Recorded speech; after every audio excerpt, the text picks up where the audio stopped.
I am curious about this. This article says the Rust Foundation. I know. Is this sponsored by the Rust Foundation? I can't even tell. Medium in this article, it obviously must be professional. All right, Anthony, take us somewhere that we're going to love. I can feel it. Can you guys feel this one? This one's going to be a good one. This is going to be a good one. All right, adorable logo. I will use this for the YouTube video. Pitchforks down, please. I felt your anger as soon as you clicked on the article. I have nothing against Rust. I prefer it for various use cases. All programming languages are a means to an end. JavaScript being a means to purgatory. In my case, Rust simply did not cut it. I had to gut the project and rewrite it in Golang. The project is a simple backend webhook service for Hasura. If you aren't familiar with Hasura, it's a wraparound Postgre database that gives you an instant GraphQL API. It's very handy for people like me who are solo developers building out passion projects. Writing out every REST endpoint or GWCL resolver takes a ton of time, and it's most likely the same CRUD operations on every model. So this sounds like an excellent use case for Rust macros. This kind of falls apart when you need some more complex logic. For that, Hasura allows you to map Jaquil. Is it Jaquil? Is that how you say it? It's Jaquil. Is that Quickle? Gickle? Gwickle? It is Gwickle, Jaquil. I think it's Jaquil. Jaquil. I think it's Jaquellin. That's what I'm thinking of in my head. Jaquellin. Jaquil. Request to a custom let's see. I use it S3 file uploads for authentication to wait, hold on. I use this for S3 file uploads or authentication. Okay. Whew. I thought I just read I use S3 file uploads for authentication. I was like, what the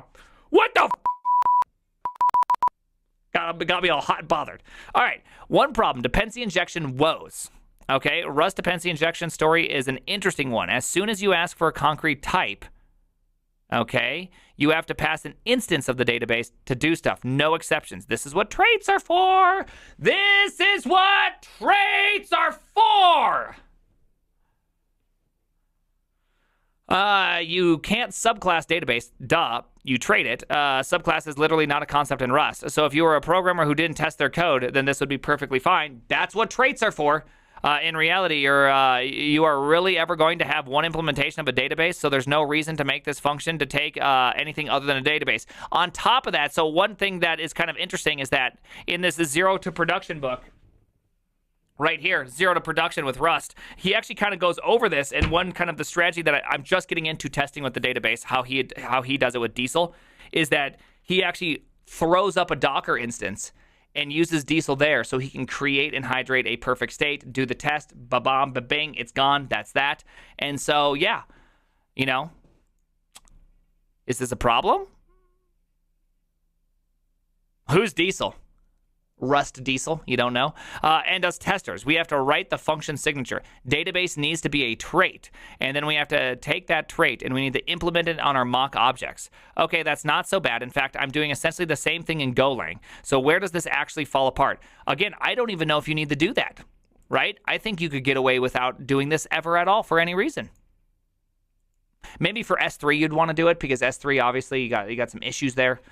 Okay, two problems. Async traits. In Rust, it's easy to have async. You can easily have traits, but having async traits is a little difficult. There's actually a macro. Yeah, you found this macro. Yeah, there you go. And I was happy using. Let's see. And I was happy to use it as a happy camper. Okay, here's a summary of my journey so far. Write a struct, be happy. Write a test, realize you can't. Dependency injection, be sad. Convert the struct to a trait, be happy. Okay, so I'm glad that he did what I was yelling about. Dependency inject, my heart's content. Use mock all create to generate mocks automatically. Be very, very happy. Have an async HTTP call I need to make. Realize async traits need a special macro. Realize that the macro does not work well with mock call. Be sad. Okay. In hindsight, this problem has a solution. Perhaps I should have given it another go before I made a switch to Go, but at this point, I was already kind of frustrated by the next point. Problem 3, the nail, compile times in the coffin, containers. Blah, blah, blah, Rust has bad compile times. Yeah, fair. Fair. There's ways to mitigate that quite a bit, but yes, I understand. We have heard it 1,000 times. You can't have a language that does everything and no downsides. That's just impossible. Rust cons are that lifetimes are difficult to wrap your head around, and its compile times. I don't think lifetimes are hard to wrap my head around. I think most of the time, the only thing that's difficult about lifetimes is since I never write them because I never write libraries in Rust as of right now, I just can't remember the syntax. I just need to be able to write it like 10 times in a row and work with it enough times, and then I don't feel like it's all that hard. I have a nice beefy laptop. The M1 Mac is a workhorse. Absolutely no problems with compiling Rust on my Mac. Typically, when I write servers, I develop locally and make sure that each time I make a change, I reload the local server and test the feature very quickly before I commit to a real unit test. That requires a lot of compiles between trials, which is fine. Again, no issue with compiling Rust on my Mac. In a container, though, forget about it. Forget about it. Forget about it. The easiest way for me to orchestrate many local services without having to worry about running npm run in each service, Hasura webhooks, mock S3, mock OAuth server, is to have Docker Compose YAML. I need the Docker Compose more often. I don't do this very often. It'd be fun to kind of learn a little bit more about this. That runs all of these things. That means typically it's Docker Compose dev YAML because I don't have actually used for the Docker Compose to deploy, only to deploy locally. This has side effects though. My Rust codes needs to be compiled in the container, since non-negotiable about auto hot reload. I feel like, why can't he just like do a virtual mount, right? Can't he just virtual mount the code in there for dev time?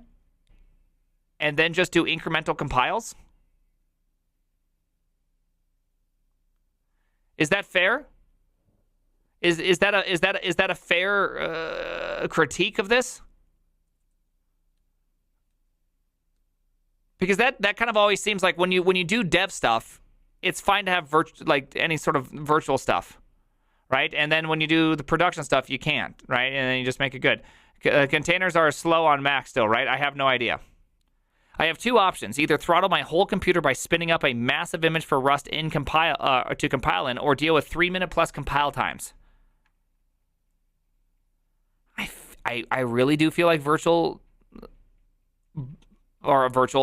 a little virtual mount might be really good here. My dev cycle grinded to a halt, and I felt incredibly unproductive.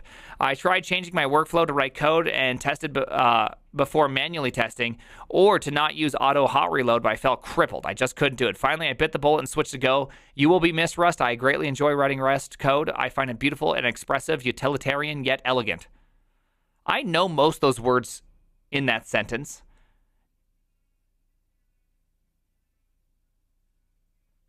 I'm writing let's see. If I'm writing a local helpers library, performance-sensitive code, any backend service I don't need to run in a container, Rust is the first pick, especially if I don't need to convince anyone else to use it.